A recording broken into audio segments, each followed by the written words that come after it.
Imagine a central bank pushing a button and instantly generating billions of dollars out of absolutely nothing.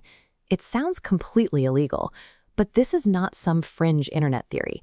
It is a very real, everyday financial mechanism that governments use to rapidly buy up massive amounts of debt. They pull this lever during the worst possible economic disasters, but the cash they create carries severe hidden costs.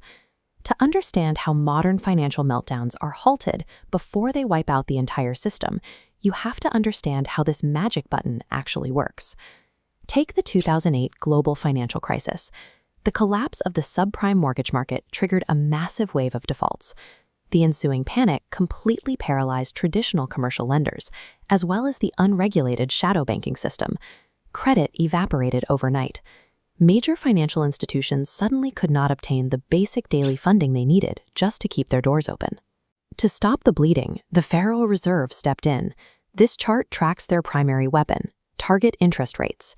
The Fed aggressively slashed rates from over 5% down to practically zero, attempting to make borrowing completely free. But even then, the market refused to move. The banks simply lacked the physical cash to lend. The traditional economic toolkit was empty. Trapped at this zero-bound limit, the central bank had to invent an entirely different, extreme method of survival. When you picture a government bailing out an economy, you probably imagine massive industrial printers running nonstop, churning out physical paper bills. That physical distribution is a myth. Printing pallets of hundreds wouldn't even scratch the surface of a multi-trillion-dollar liquidity crisis.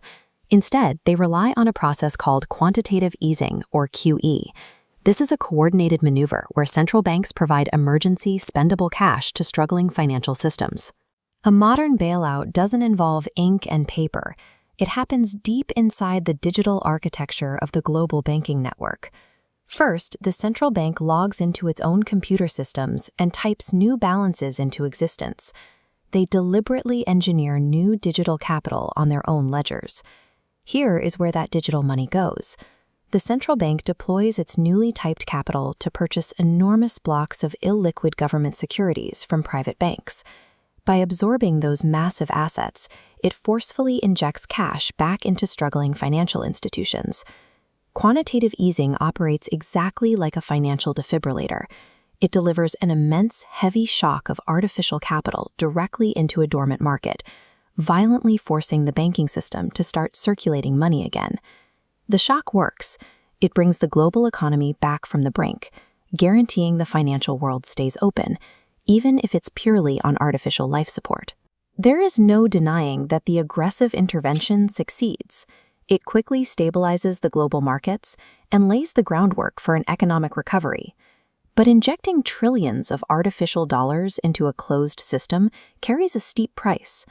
This visualization demonstrates the problem. As the total volumetric supply of money expands, the proportional value of each unit shrinks. This is the mechanical engine driving inflation. When that new currency floods the system, the purchasing power of your physical dollars slowly drops.